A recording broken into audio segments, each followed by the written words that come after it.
Sainsbury, founder of Kickass Women.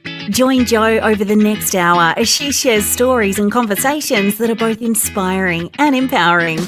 Having spent over 30 years in the corporate sector, Jo Sainsbury kicked off her heels and became a coal train driver working in the rail and mining industry.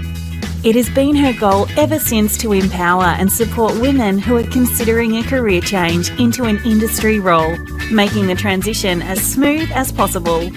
Jo is a walking, talking success story of how taking the plunge into industry can open up a world of opportunity. And you can do it too.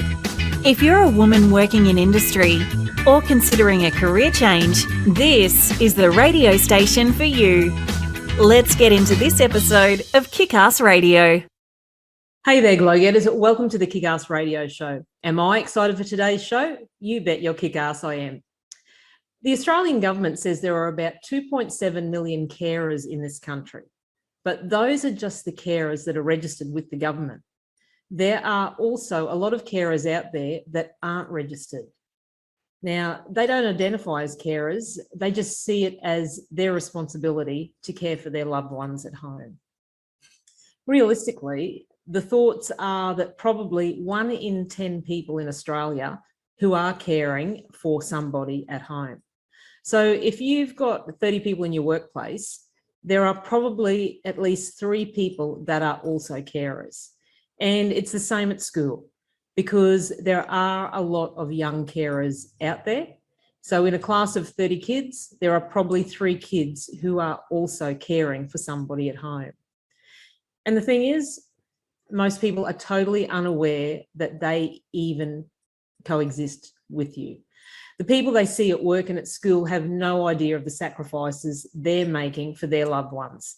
And these are the hidden heroes in our society. And they do what they do out of love. But at the end of the day, it can be detrimental to their very own health and well-being. So today, who are carers? Carers are people who provide unpaid care and support to family members and friends who have a disability, mental illness, chronic conditions, terminal illnesses, maybe an alcohol or drug issue, or who are the frail and aged. Carers are an integral part of Australia's health system and are the foundation of our aged, disability, palliative and community care systems. There's some pretty astounding and alarming statistics out there also, which I found. So there are over 2.65 million carers across Australia, and carers make up nearly 11% of Australia's population. There's around 861,000 carers who are primary carers, those who provide the most informal support to a family member or friend. Now, there's also 7 out of 10 primary carers are women, of course. The average age of a primary carer is 54, so the stats tell us. However, 1 in 11 carers are under the age of 25, and 1/3 of primary carers provide 40 hours or more of unpaid care per week. That's more than half of primary carers provide care for at least 20 hours per week. So over 1/3 of primary carers have a disability themselves, twice the rate of non-carers.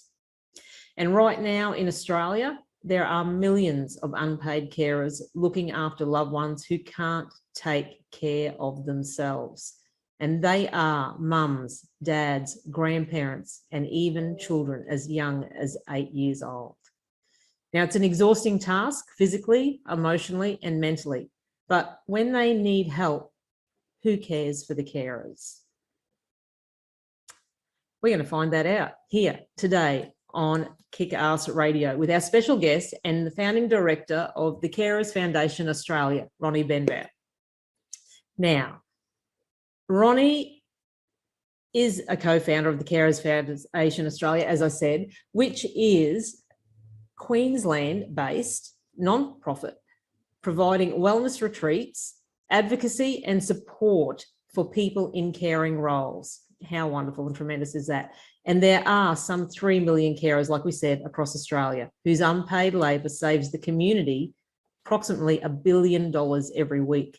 So it's vital, and it's an exhausting work that goes largely unrecognised. So without them, Australia's health system would collapse. And we're kind of seeing that now, aren't we, across the nation? As is the case in the broader community, caring responsibilities fall predominantly on women. Now, the 2016 ABS census revealed that females represented 68.1% of primary carers. So we're going through some more stats here, and that 37.8% of carers across Australia report also living with disability themselves, like we said earlier. Now, Ronnie works directly with women and young people exhausted by these responsibilities. And the Carers Foundation provides evidence-based wellness programs to help carers rest, recover, and access vital support to better cope at home. So today we're going to learn all about the Carers Foundation Australia and Ronnie, and get to find out how we can best support them. You are listening to the Kickass radio show Kickstart, where we talk about all things women working in non-traditional roles in varied male-dominated industries, and I tell you how it is. I'm your host, Jo Sainsbury, the Glow Getter, and I hope we can keep you in good company over the coming hour. And I'd also like to make a huge shout out to all the women working out on site and out on track today. I'm losing my tongue here. And we wish you a safe day and have a fantastic shift. And it also might be a good time to do a little bit of a trigger warning that today's show may and does contain some adult language. So let's get into it. Hello, Ronnie. Hi, Jo. How are you? Good, thank you, and welcome to Kickass Radio. Firstly, thank you for coming on the show and for sharing some of your valuable time with us today. I know you're super busy, but I also know we're all going to enjoy your company, and we're eager to find out what you've got to tell us and how we can support the Carers Foundation Australia. So to kick things off, tell us a little bit about yourself and what were some of the biggest decisions you made in your career, and how did they lead you to your current role now? Wow. I mean, you did such an amazing introduction. Thank you for that. And so going through all those stats again, you've done a great job with your research. And one thing you didn't mention was actually, and I'll get to that through our conversation, that it's an actual fact that 30% of carers can often die before the person they're caring for. So that's how strenuous it can be. And that's, by the time carers get to us, they're at that stage. So, but anyway, back to the question. I've already digressed, haven't I? Oh, that's all right. Where can you do that? So I guess my journey started a long, long time ago. How it affected my career path is probably when I was only 17 years old, actually, and I was a student nurse. So I actually was in the community visiting families that were caring for their loved ones, and I would see the carers, and even when they came to hospital, when their loved one came to hospital for procedures or whatever, I would notice that the carers were just in a worse state of health than the person they were caring for. And I really resonated with me, because I thought, well, who looks after these people? Who looks after the carers? And realistically, that was 40 years ago and nothing much has changed. So I decided back then that I was going to make a difference, and I was going to, form a healing haven and fix all these people and have a safe place for them to come. So, we could patch them up and, they can connect with others in similar situations, because it's very isolating being a carer. Unless you've actually lived it, your families don't understand, your friends don't understand. So realistically, you're doing it on your own most of the time. And that, affects your mental health after a while. And I guess what resonated with me the most when I was that age was, I was only a young student nurse, as I said, 17 years old. And when I used to visit families in the community, there was a young man that was caring for his mum, and he was only a few years younger than me. And, his mum had a severe stroke, so she was quite incapacitated. So he had to give up school to care for her. So every time we went back to visit him, his health was slowly declining. And that really affected me and bothered me, because nobody ever bothered to call in and check on him. It was always obviously to care for his mum, because she was the one with the medical condition. But over the time, his health, he had to give up school. He couldn't do any sporting activities. He couldn't, engage with any friends. So he was really isolated, and he was becoming more depressed. And sadly, I learnt in a few years' time, when he was about 21, that he actually did take his own life, because he just couldn't do it any longer. And it's a common statistic amongst carers that happens, that they just work, what we call exhausted. from compassion fatigue. They just probably, give their entire life to care for their loved one, but they can't look after themselves because they don't have the time or the resources, which is where we come in. So it's taken me a lifetime to get there, because obviously I went on and did my career. I got married. We had 4 beautiful boys. And then ironically, I became a carer because my husband had a near fatal accident. So he was paralysed from the neck down. And so that I had to give up my nursing, and I had to look after his businesses, and obviously have, 4 small children to look after. And then as he was getting slowly better, we shifted down. We were living in Cairns. We moved down to Brisbane to educate the boys. And then over the next few years, one of our sons got a really severe medical condition. So that, again, obviously your priorities are your family. You don't, as you said, you don't consider yourself as a carer. You just do what you have to do, and you look after your family. And then once he slowly recovered, but he's okay, but I mean, that was a slow recovery, 7 years. And then my beautiful father, who had been living with us the whole time as well, he was nearly 90. He had a massive stroke. So I cared for him until he passed away. And I still had mum living with us. She was 89 as well. So that's when I decided to establish the foundation, to do this for full-time, because prior to that, when we moved down from Cairns, we were doing privately funding carer wellness programs, working with other care organisations, and we saw the significant difference it made. So we just knew we had to do that. So from 2015, that's when we established the Carers Foundation to focus on caring for carers full time, and that's what we've been doing ever since. Yeah, and like your journey is one that's been fraught with many life's challenges. So your courage and resilience, it's very commendable, and it's radiantly clear how they've become such important values in your life and your career and your business. So absolutely, we commend you for that, Ronnie. It's quite a story, and as well as you said, you become not only your husband's carer, but you're already in the role of caring for your elderly and aging parents. So yes, that, and as well as one of your own children. So a very big demand on yourself there. So we kind of touched on this next question, was about your journey being fraught, but how it led to co-founding the Carers Foundation. So at the time, did you think this new chapter would take you where it is today? Not really. I mean, that's what I always had envisaged. That was always the passion and the dream, was to have this healing haven, to look after carers of all ages, especially the young, the teenagers, because I just feel that they are totally hidden in our community.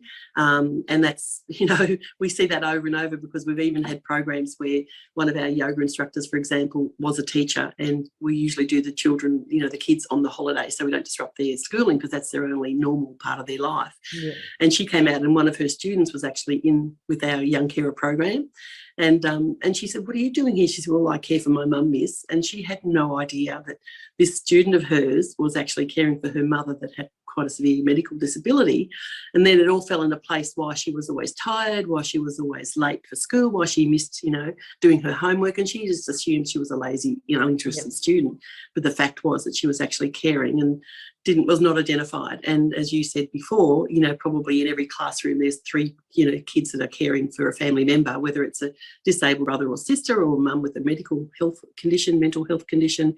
And these kids just do it because they have no choice, and they just, they don't know any different really, but they need support. And definitely do. And I know we've previously made the comment to the effect that, carers are the ones who are hidden in society. And yes, we're all very complacent. We don't think about the carers. All the focus is on the person with the disability or the illness. So we need to stop to think and ask the carer how they are going. And the carer is the one who is carrying the brunt of the work that they do, and they are just as exhausted as the person in care. So it's, to each and every individual, we do need to change our focus and focus on the carer as well. Definitely. Exactly. Absolutely. Absolutely. And that's very... In regards to that story you were saying about that teacher, there's a video on, I think it's on Facebook or on Instagram now, it's been getting around, of a very similar instance over in America, where a young fellow was late for school every day, and the teacher was, pretty harsh on him. And it wasn't until we seen him outside of school one day, he would, I think it was his grandmother, or his younger brother, he'd take somewhere first thing of a morning, and the teacher actually witnessed him doing that, and the penny dropped, and realised why he was late to school every day, and the whole persona of that teacher-student relationship changed completely. And it's a very touching and heartwarming story, but as it comes back to complacency, because we all have the blinkers on and we just don't think about the actual. No, that's right. Yeah. Well, that's right. And unless it affects you, you don't think about it, and that's why they are hidden heroes in our community, because they just get on with doing it and never doing their job. Complain. Never ask for anything. They feel quite embarrassed to ask for help, which is what we need to, emphasise that they do need support. Rightio. So introduce us to the Carers Foundation and tell us what it's all about. Walk us through some of the fantastic programs and services the foundation offers, and how best they can work not only for the carer but the families also, don't they? It provides, of course, provides relief for them too. Absolutely. So we work with a lot of other care organisations, and they, we encourage them to identify carers that are just not coping and hitting. We don't want them to sort of reach that health crisis breakdown. We want them to really contact us before they get to that state. But realistically, by the time carers do get to us, they are quite broken. They're suicidal. They're disengaged, and the thing is, because they save the government so much money, in fact, it's up to $83 billion annually now, which is probably $1.4 billion a week in replacement healthcare. Surely they're entitled to have at least 2, little breaks a year, and that's what they need to focus on their health and well-being. So, a well carer is going to be a much better carer, and they won't break down and end up in hospital, again, saving the government money. So by the time Elbo's good at giving out money. He should be giving out money. Yeah, no, that's all right. He's on our list. He's on our follow-up list. So I guess when carers arrive, we just keep the groups quite small, and it just works.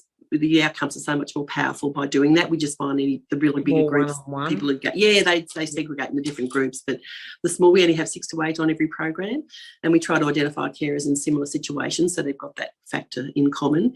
And then we always do a pre-assessment before they come, so we actually ask what their interests are. And we try to incorporate that, like something they haven't done for a long, long time. Just any little thing that they love to do, we try to incorporate that in the program for them. So we do 3-day programs, which are really quite comprehensive and all focused on mental health and wellness. But we also do 1-day programs, and we do 1-day mother-daughter retreats or father-son retreats.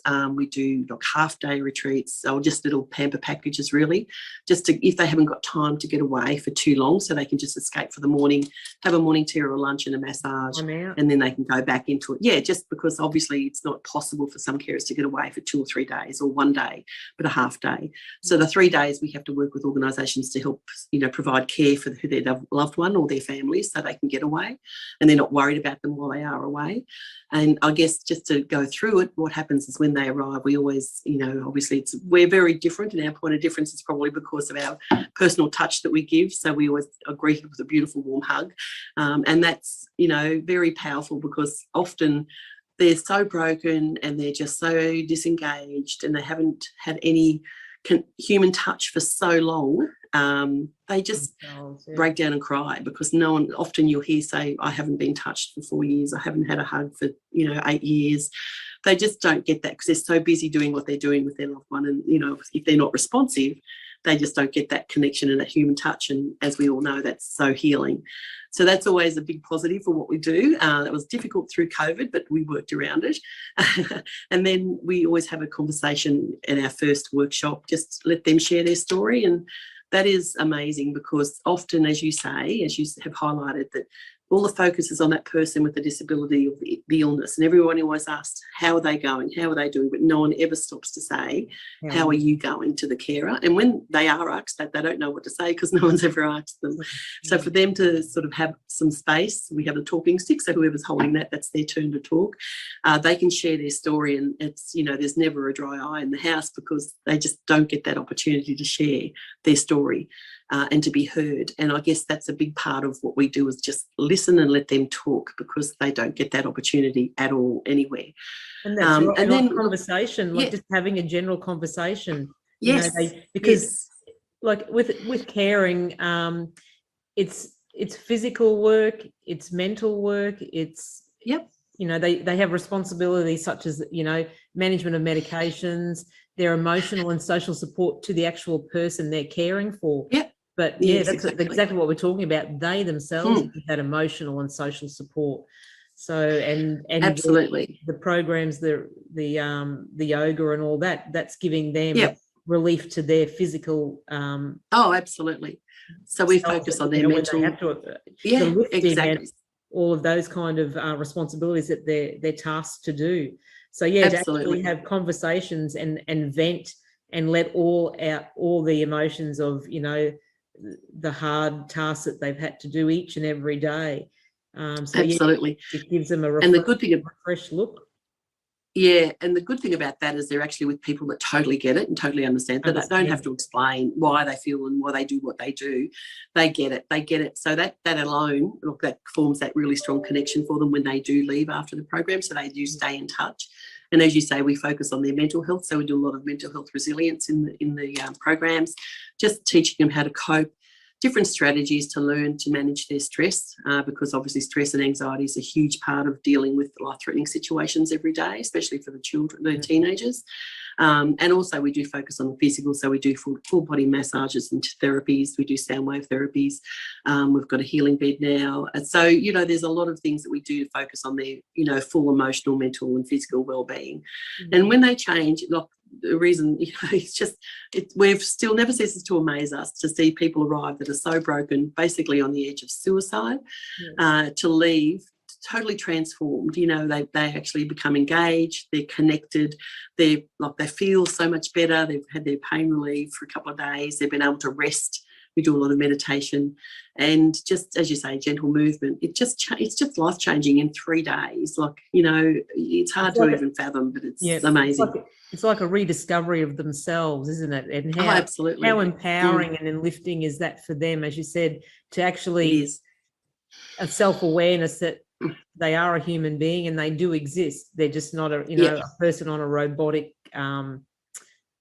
schedule every day doing the same thing in and out, whereas they are providing, they are providing an essential service, but they still need to provide care for themselves and make themselves feel valued and worthwhile. And like the last few years have been very, very challenging. So, I mean, obviously with COVID and the additional isolation, and realistically carers live with isolation issues, but I guess it's probably the first time the general public have actually experienced a little bit of isolation, like their isolation. We're all complaining because we locked at home and we had to watch the TV and we couldn't get out, but that's the normal life for a carer. They do that, but it was amplified with COVID, obviously, because they couldn't access their services, they couldn't get to appointments, they couldn't get outside. And if you've got a child at home with quite severe ADD and has to have that routine, I mean, it's pretty challenging, especially if you've got dementia, elderly with dementia that are quite aggressive. It's not fun being home with them. So a lot of carers end up with what we call accidental abuse, injuries from just being caring for their loved one. And it's it's such a sad fact, and it's it's in your face there to see so many young people that are carers. And I got to meet a couple of those carers that have been to your programs at the charity luncheon, and wonderful stories they are, but actually very heartbreaking to hear too. The kind of lives the majority of these children and young teens and young adults have. What hope do they hold for their future if they think that's all their life is? It's really heart-wrenching, actually, to think they don't get a choice. As you say, you met some of the girls, or I don't know who you spoke to, but I mean, these kids end up with PTSD and quite severe mental health issues because they don't realise that they've missed out on their entire teenage years. They don't get a choice, for them to even have any fun or go out, or some of the girls, haven't had a haircut for 7 years and haven't never worn makeup. Just those little things that we take for granted, they don't even get a chance to do. And we even had a young fellow. They find it hard to go to school or to university. They can't keep up with a course if they're, they've enrolled in something. They're bullied. They find it difficult to make or keep friends because, as you said, the isolation keeps them away from all those those resources Yeah. and social life. And not only that, their friends just have got no idea. Like I know a couple of the girls, they were caring for their mum for 10 years, and they said, "Oh, but your mum should be caring for you." They, and they said, "Mum, no, mum's really sick." Yeah. And they said they can't go out. Like they said, "Why can't you come out? Why can't you come out?" And they said, "Well, if we did, they couldn't go out anyway." But as they said, their friends are on a totally different level. All they're worried about are their boyfriends and their makeup and which party they're going to. And they said, well, if they do go out, all they're worried about is if mum's going to be alive when they get home. So they can't connect on that level at all. Like these kids are just so mature for their age. Like these 14-year-olds are just, you could have adult conversations with them. They can't relate to a typical 14-year-old because they don't have the same challenges or issues to deal with every day. That's it, because they're taking on responsibilities well beyond their years, aren't they? Absolutely. Yeah. Absolutely. Most adults wouldn't do what these kids do in a lifetime. Like they're exactly dealing with life-threatening, they've got, kids doing resuscitation, every couple of days on their brother or sister, or, suctioning, or just things that you wouldn't even think of. That's part of their normal life. Most adults wouldn't cope with that at all. But that's just what they do, and they learn to live with that, and they think that's their normal life, but it's not. Yeah. So it does have long-term impacts on them. And as I said, I know firsthand the impact that the Carers Foundation had on some young carers like Sarah and Emma and Jasmine. So describe a typical day for you, and also for someone experiencing a retreat, like we kind of mentioned that. So how do you want people to feel when they do experience a retreat? Because we just don't want them to be alone. We want them to know that they're not alone.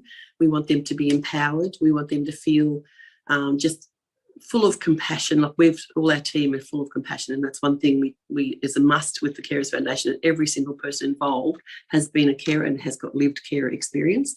We've all been there. We all know what it's like to be in those dark holes that you don't know what the next hour is going to be, let alone what the next day is going to bring. So we totally get it. So I guess when they come to us, they're embraced with love and compassion and kindness and caring, and often, especially for these children, it's the first time they've actually experienced a kind, loving environment, which is heart-wrenching, but it's a fact, and they actually embrace it once they get used to it. They think, oh, wow, I've never had this before. We hear the conversations they have with back home, which are not very pleasant, and the way they're treated. So we know they're going home to that. So we always make sure that, that doesn't define who they are. It doesn't mean it has to be like that forever. We just teach them strategies to cope, so that when they go back, we can't change what happens at home, but we can change how they deal with it every day. And that's really vital for them to cope. Yeah. And it works, because they'll ring back and tell us, and the feedback, no, we know it works from the feedback when they ring back and say, oh, look, I did this, and mum didn't bother me because I did this and did that, and mum wanted to know why I wasn't angry at her anymore, and all these sort of things. So they actually learn to cope with all the extra stress that they deal with that, as you say, most adults wouldn't have a clue what to do. So we just want people to feel that love and compassion that they get when they come with us, and be embraced. So they know they're not alone. When they leave, they meet other people on the retreat. So they always keep in touch. They form their own groups. So we follow up afterwards, and we can see they're keeping in touch. And if they identify an issue with one of them, they'll let us know, so we can sort of reach out and follow up as well. So that ongoing connection is vital. I think that's probably the biggest part that we see. And that's, what we like to, encourage when they're there. So. And it's, I know from, reading quite a few of the testimonials from carers that have been on the retreats, they're able to get their own mental health back in check. They go home with a feeling of, empowerment, and Absolutely. They go home with a whole new aspect or perspective on their role. They know that, there is something more out there for them, and there is support out there. So it's great to hear those stories, and it definitely, it's great to see them. It is, and definitely great to see that they are actually putting themselves up for the retreats, or they're accepting the invitations to go. So we need. It's hard. I mean, that's why we offer the one day first, because often they can't get away. So they come, and then they can see what it's like. It takes a little bit for them to come. But once they've been there and they know how it makes them feel, obviously then they want to come back, and they ring all the time. So that's, the long-term goal would be that they check in, do their one day, they do the 3 days, and they can just rebook again for another 6 months, so they can actually know that they're coming back, because, you know, when we first started, we were having carers out there. Some of these women hadn't had a day off in 20 years. Like, I remember the first group we did, that was just a long time ago when we did it, you know, privately. And we had this gorgeous little lady come, and she was about 75 years old, I think. And it turned out to be her birthday that day. And we didn't know, but we found out on the day it was her birthday. So we just, to be there, and when we arrived, we gave her a big hug. And I just remember her crying because she said, she was one of the ones that's always resonated with me. I haven't been touched in about 15 years because my husband had a stroke, and I've been caring for him the whole time. And then we found out it was a birthday, and we made a cake for her. And she just bawled her eyes out. She said, I haven't had a birthday as such, you know, for about the whole 20 years. And she said, I'd probably just be, you know, at home having a Vegemite sandwich up to my elbows in, you know what, turning my husband. So she just couldn't believe it. And just those little things that, as I said, the smallest things make the biggest difference. They truly do, yeah. Yeah, and just having mums arrive that maybe covered in bruises, and they'll just stop and stand and say, is it wrong I want my child to die? Because they have severe autism and they just beat her up every day, and she has to go home to that. And, you know, they're not going to ever report it because as they get the accidental abuse, I mean, that's what they have to put up with. Yeah. They don't report that because they know they don't want to go into the system because, you know, the medical system's so broken. They rather put up with that every day, but they get to a point where they can't do it anymore. It's just exhausting, and they just, you know, hit the wall and they can't do it. And you can understand why, because it's just so unrelenting, you know, the exhaustion and just everything involved with caring 24/7. And that's exactly right. And it's extremely empowering that the foundation has set some pretty mighty formidable objectives with what you provide to the carers. Yep.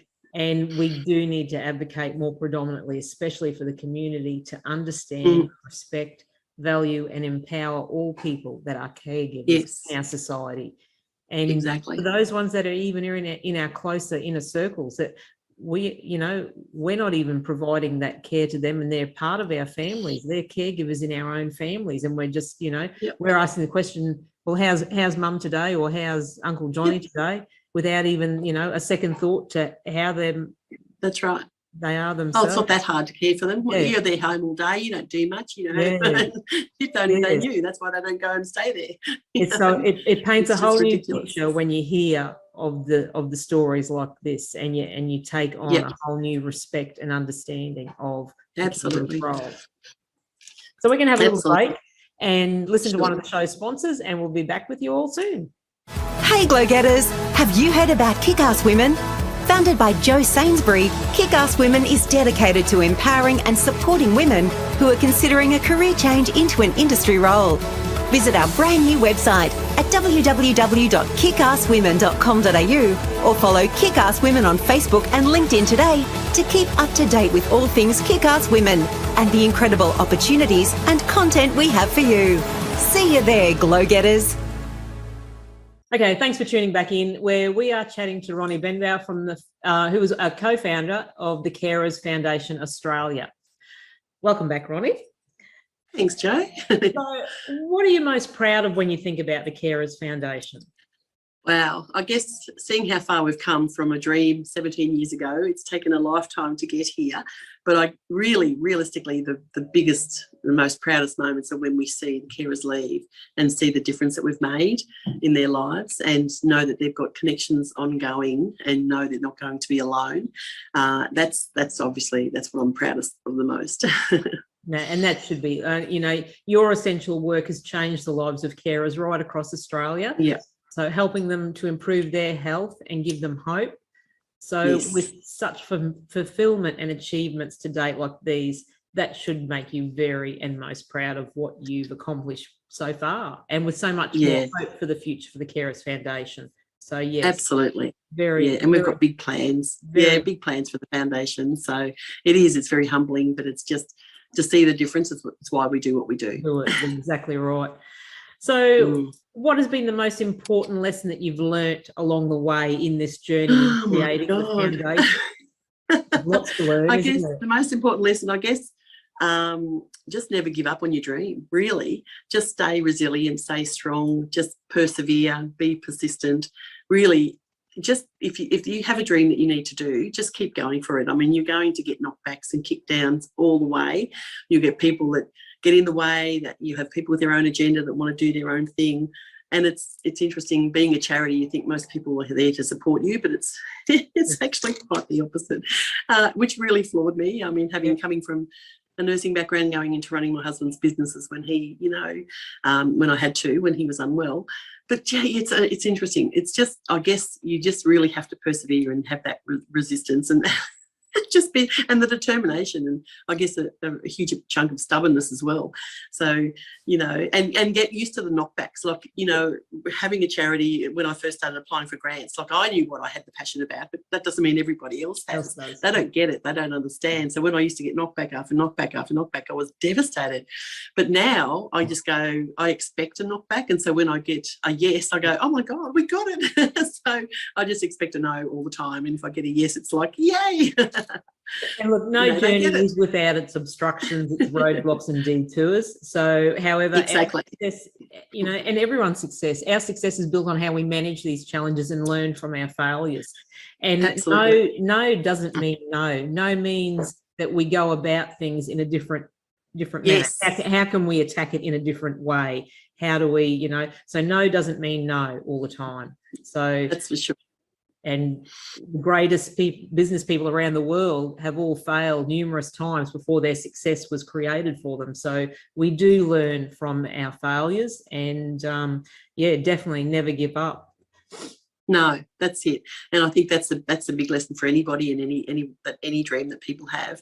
Just, people will tell you a million reasons why you shouldn't do it and how hard it is. Well, that's all the more reason to do it and prove them wrong. Right.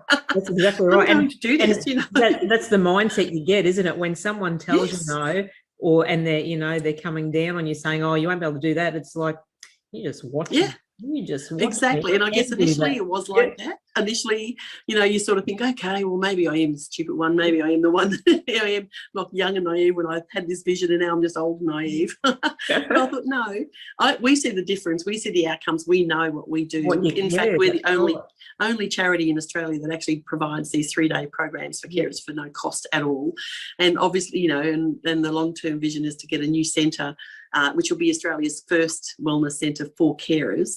So that's another huge vision that we've got, that we're working on at the moment. And it's so needed. Like this, we get calls every day from carers all over Australia because they see our socials, they see what we're doing, and they say, well, where can we go in Adelaide? Where can we go over in Perth? Where can we go in the middle of, outback whoop-whoops, and I go, well, this is what we need to do. The need is so great. It's increasing every day because the systems are so broken. More and more people are forced to be at home caring for their loved ones. So it's only going to get worse. So we really need to be supporting more carers, and we need to do a lot more advocacy in that area, which we will be doing. And it just takes time and energy. But again, seeing the outcomes and seeing what we do gives you more determination to do it. Yeah. And I know you've just mentioned that's, your vision, because I was going to ask you if there was one thing that keeps yourself and the Carers Foundation moving forward, what would it be? So, yes, you definitely, you said provide a purpose-built education and wellness support centre. So, and the purpose is seeing the difference we make. Like, we know we make a difference. We save carers' lives all the time. And just share a little story, the last group we had, there was a lady there that had 5 children with disabilities and special needs, like 5. And we rang her on the Sunday to remind, she actually rang us on the Sunday to say that she couldn't come, couldn't attend, and whatever we said resonated with her to come. And we just said, look, this is for you. You need to do this for you. It's not about anybody else. You sound like you need this. So she arrived totally broken, suicidal, just wasn't coping at all, didn't know what to do. But over the 3 days, she just, again, transformed, met new people, was able to share her story, got people that understood, because that's half the battle, is getting people that understand what you go through. So on the Wednesday, she came up and just kept giving us this massive big hug. And I said, well, yeah, thank you. I said, no, you don't have to thank. She said, yes, I do. She has squeezed and squeezed for about 3 minutes. And she said, I do have to thank you, because on Sunday when I rang you, I had actually planned to kill myself. And like, she's got 5 children and she just couldn't do it anymore. No support, does it all on her own. So you can see why they reach that crisis point, and we have to stop that. We have to stop them getting to that health crisis breakdown. And that's why they need to have these regular quality breaks, because if they knew they could come back in 6 months, we just rebook them back in. Yep. But at the moment, because we don't have regular funding, or we're not government funded, we can't guarantee we're going to have that money to get them back in. So it's always, goodness me, we'd love to get you back, but, you know, it's depending on, you know, how much money we have and where we can get the funding from, which, I mean, I apply for grants and we do fundraisers, as you know, but it's not enough. We need to make sure we get more be a continual funding. Income for you, income source there for you. Exactly. And we can see it, we can hear it when you speak. You're so invested and passionate about your vision, committed to doing all you can to make it so much more. So we wish you well in that, and we'll help you as much as we can along with that. So that, talking about, you know, medium, short, long-term aspirations with the Wellness Centre. Now, I think we had we were in a conversation outside of here talking about what's the retreat made up of. It's cabins, it's on a property. Yeah. So where's it located? We've got a facility a fellow's holding for us, but obviously the issue is raising the $5 million to secure it. And it's purpose-built. Really, we can move in tomorrow if we wanted to. So it would be a centre that carers could come anytime. It's not just a drop-in centre. It's a centre that before they reach that crisis point, they can come and just, you know, have a sleep. Sometimes they just need to get away and get some sleep, you know, and just not have to even be involved in the programs, just to get away and have someone care for them for 24 hours, give them a meal, let them have a sleep, have a nice hot bath, just refresh themselves. You know what it's like when you just get that point. You just need a little reset. But we will also do our programs there as well, but it'll also be a training centre, so we can actually train more volunteers and facilitators, so we can expand our reach, because we need to get out into rural communities, which I'm really passionate about, getting into other areas around Australia. And also it'll be a social enterprise, so we can do paid corporate retreats to do their wellness days, and that'll give us that sustainability long term, so we can fund the carers to come out. And we won't have this issue funding all the time. Therein lies, you know, an outreach there, because majority of workplaces now around the country have a mental health policy. So they will be looking for those wellness retreats for employees, for management, because there's so much burnout now with COVID, with the rising pressure and uncertainty of our lives, you know, inflation, the economy, the state of the nation with its health crisis.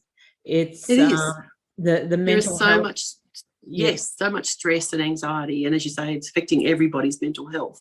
And obviously you need to look after your workers, you know, like even corporates, so they're actually better performers if they get away for a day and reset. And really it'll just be a reset day for them. We'll bust them out and do the whole day of doing some mindfulness, you know, doing a massage, whatever we need to do, but them for their, you know, their workers. And that's, you know, that's one way we can sustain the foundation long term.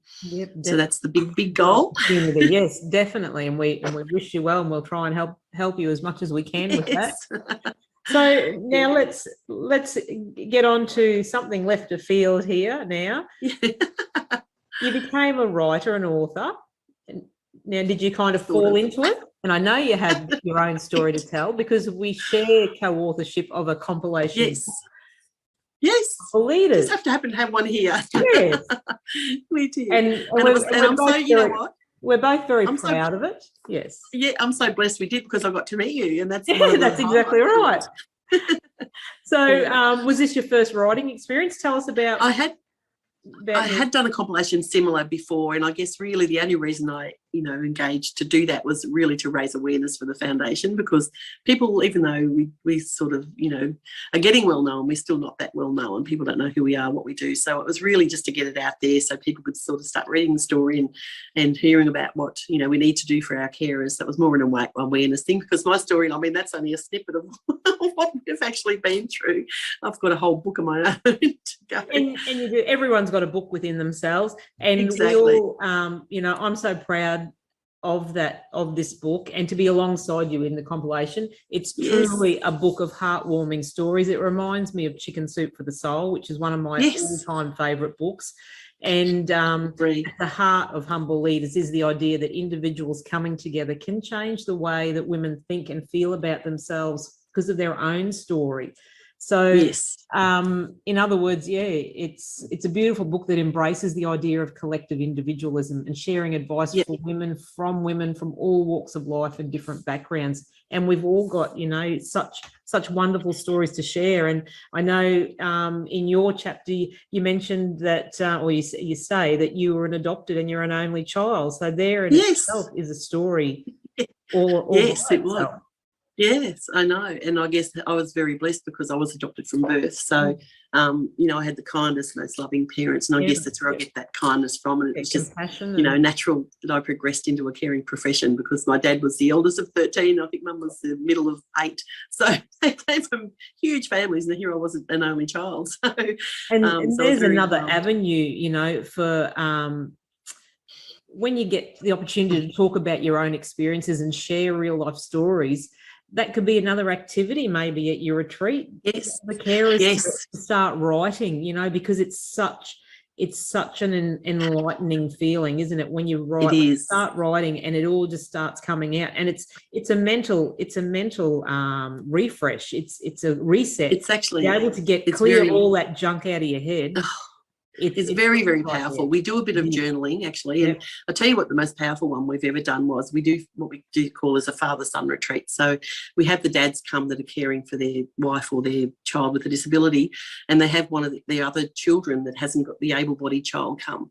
And obviously they've been to our place as a young carer. So they never get time. The normal child, that's a terrible word to use, but the able-bodied child never gets quality time to spend with the parent because obviously when they're at home, all the focus is on whoever's got the illness and the disability. So we do these mother, daughter, father, son retreats, which are just amazing. So they get to spend a day together, just the two of them, and usually it's the first time they've ever had that chance to do that. So when talking about the writing, they share their story initially, and it's really powerful to see the young fellow, like the young carer, young boy, see his dad break down and cry, how difficult it's been on his side, like losing all his friends, having a child with a disability, how he feels inadequate caring for his other kids, how he feels he hasn't got the time. And it's interesting so it's good for the young boy to see that because they've never seen that side of dad. And then when the young boy speaks, to say how he feels unloved, how he doesn't get any attention. Isolated. Isolated, and he's left at home all the time when they go to hospital and whatever, all that. So that really forms a strong connection. But then we did this exercise, a writing exercise, where they actually got to write letters to their loved ones. And oh my God, these men wrote these most beautiful stories to their wife or their child or their other siblings. And they were in tears actually sitting there writing them, and they were actually writing these little cards and these stories. Because and how much it comes from the heart, doesn't it? That's where it all comes from, these heartfelt feelings of their desperation of, they've got all this emotion inside, but they just can't get it out. Exactly. And how much they do love them and they feel sorry, but they haven't had time to spend with them. And they've realised now that, all the focus has been on this and they're going to make a bigger effort. But just expressing their feelings, so they never get a chance to do that. And for them to actually write it and see it and feel it. And we've got an amazing male facilitator. So when we do the male groups, we do, obviously it's very structured very differently to the female groups. The females will focus on pampering.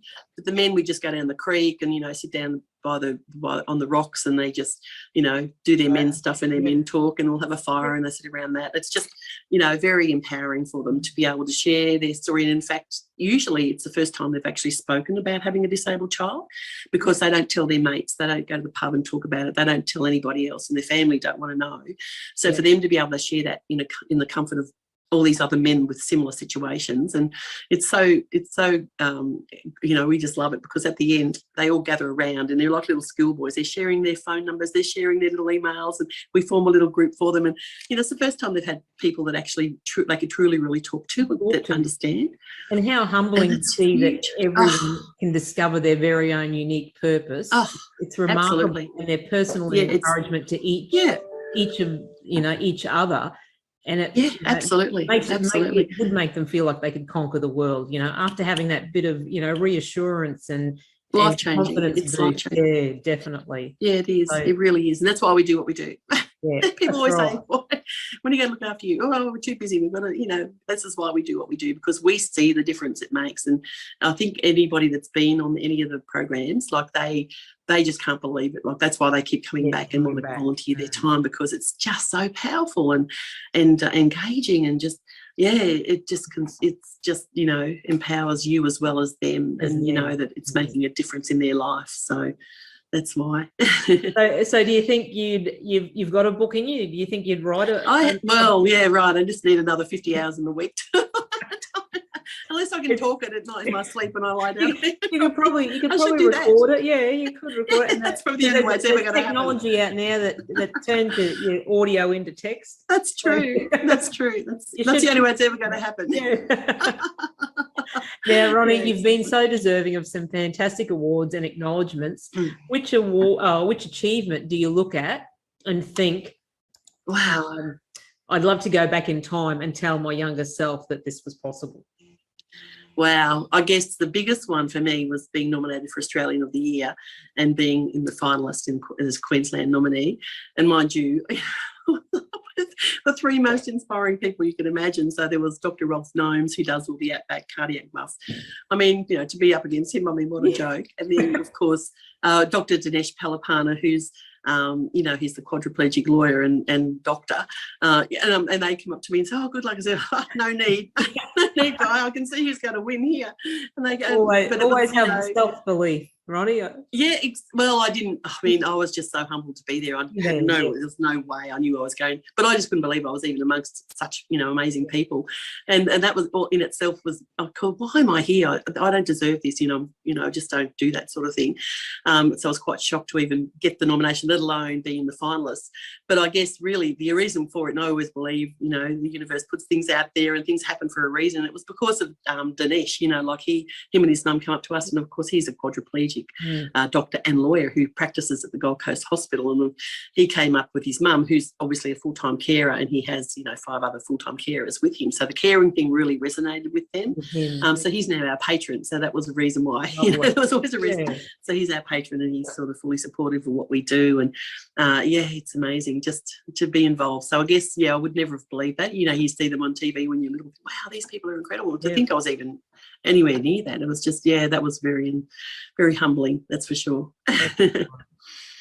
And you were also named as the Moreton Bay Citizen of the Year last year. So congratulations.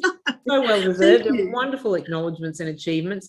And it's testament to the work that you do and your passion and your purpose there. Yes, I guess. So to learn more about how we can support the Carers Foundation or to register for your wellness programs, tell us where to find all this valuable information. So probably the first thing to do is to go to our website, which is thecarersfoundation.org. There, carers can register for the retreats, or if you identify a carer in the community that you know is really struggling, because they don't get time to do it themselves, just go online and put their name in, and then we can sort of fill out the rest later. If you can't fill out all the details, just put something in all the boxes, because it won't go through unless you do. But just, I'm their neighbour, I can see she needs help, blah, blah, blah, blah. He needs help, a young carer that, you know, is struggling and doesn't know she's a carer, that sort of thing. Obviously, you can always offer to volunteer. Donations are always gratefully accepted. And, you know, even just joining up in a monthly, you know, a regular giving program, just donating $5 a month will make a huge difference. And we'll be launching that Cuppa for a Carer campaign soon, where people can just donate $5 for a month for, you know, let us to give a carer a cup of tea or a coffee. Look, just any professional services, you know, people can offer on our courses. So we do counselling, we do massage therapy, natural therapies, anything that will provide any wellness or like gentle movement, yoga, Reiki, any healing services at all. We do wellness, we do care packs, so any products to help us with our, you know, to give our carers that can't attend. So we like to send them out in the mail to carers just to let them know that somebody's thinking of them, they're not alone, just a little wellness pack to help them get through the day. And I guess any organisations can always become involved by becoming a partner, or they can sponsor events, they can sponsor carers to come to the retreats, they can sponsor a full retreat. There's lots of ways to get involved, obviously, so any support would be, you know, gratefully accepted until we get, you know, our centre and our that's the vision and the goal to work towards. And of course anybody that wants to, you know, donate the centre, we're happy with naming rights. We just need $5 million, but that's okay. And hey, we've all got to start somewhere. So that's all fully tax deductible. You've created the building blocks and the foundation steps. So we just need to keep climbing. And Lots of yes. out there to help you climb. And any donations obviously are all fully tax deductible. We're a full DGR1 charity. So, yes. All right. Well, we'll put all your links up on the show notes. And as a charity, we need to recognise that you do rely on your donations to help make life better for unpaid carers. So our support helps them to influence your policy, raise awareness and create real change. So we definitely need to continue the conversations about caring for the carers. So here's a couple of little quotes from Ronnie's little journal. The smallest things can make the biggest difference. Be kind, and we all should take that on board. And the other one was, no one has ever become poor by giving. And that was a quote from Anne Frank, which is so very true, isn't it? No one has ever become poor by giving. No. Thanks, Ronnie. It's been a great conversation and one that needs to be entered and engaged in over and over and shared over and over again. Yes. So as I said, we'll put your links up on the show notes and on our website for anyone wanting to reach out to Ronnie and the Carers Foundation Australia. Take care and stay safe, and we look forward to catching up with you a little later on the year to find out what's been happening in your woods at Cedar Creek there, is it? Cedar Creek? Yes, yeah, we are. We're at Cedar Creek. Thanks so much for the opportunity as well, Jo. That's been wonderful. Thank you. Hey, Glow Getters. Did you know that Jo Sainsbury is a published author for her book High Heels to High Vis and has been named an Amazon #1 bestseller? Telling the story about Jo's transition from the corporate sector into industry, High Heels to High Vis acts as a guide for women who are considering a non-traditional role and career. High Heels to High Vis is available for purchase online at all leading bookstores, including Amazon, Dimmicks, Waterstones and eBay. Well, that's it, guys. I do hope you've enjoyed our show and our guests. Our very big special thank you to Ronnie Benbow of the Carers Foundation Australia for sharing all that goodness and warm and fuzzy with us today. A great deal of invaluable information, and I hope that it's something that's resonated with you all today and that you can implement and pass on, and by all means, become a giver and not a taker. So donate to the Carers Foundation Australia. Now, you may now be asking yourself, how does caring affect my life? Well, although for many carers, caring can have positive and rewarding aspects, and there are lots of reasons why caring can also leave you needing support. So caring can have an impact on many aspects of your life. Becoming a carer can feel like a constant battle to access help for you and the person you care for. So, for example, getting the right diagnosis for your child's condition, appropriate support at school for a young carer in your family, adaptations to the home and benefits and other financial help. Caring can make you physically exhausted. You might be getting up several times in the night as well as caring throughout the day. You might need to lift and support an adult who is a lot heavier than you. You might be juggling caring with looking after the rest of your family and holding down a job. Caring can leave you emotionally exhausted because of the strain of seeing someone you care about experiencing pain, distress or discomfort. Caring can lead to stress, depression and other mental health issues. And caring can affect your relationships with your partners or other family members. If you are caring in a couple, you may no longer be able to have the physical or emotional life you had together, nor enjoy shared activities or plan for a future together. And caring can be isolating, as you might find you can rarely leave the house. Now, it may be hard to sustain friendships or develop new ones or keep up with the interests and activities you may have previously enjoyed.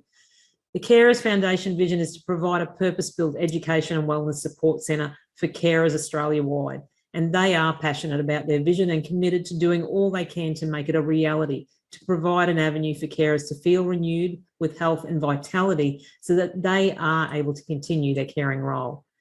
And that all caregivers will be acknowledged and valued for the significant work they do, including aged care, mental health, young carers, disability care, cancer care, and end-of-life care. They rely on the generosity of the general public to donate and support carers in desperate need of help across the Australian nation. A donation, no matter what size, can make a real difference to a carer's life. A small contribution can make a huge and lasting impact. As always, I really appreciate you guys giving me your time to listen to the radio show. You can find more information on this episode with Ronnie Benbow and the Carers Foundation in the show notes or on my social media pages, or visit the website www.kickasswomen.com.au.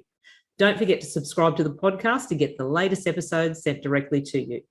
Well, that's all for today's show. Thanks for your company and for listening to Kickass Radio. It's not goodbye, but see you later. Stay safe and well. Keep in touch. Pos comms. Go on, get your glow on. Become a glow getter. Thanks for tuning in to another episode of Kickass Radio, where we kick goals and deliver empowering conversations for women. Want to hear more from Kickass Women and Jo Sainsbury? Visit the Kickass Women website or follow Kickass Women on Facebook, LinkedIn and Instagram. See you on the next episode of Kickass Radio.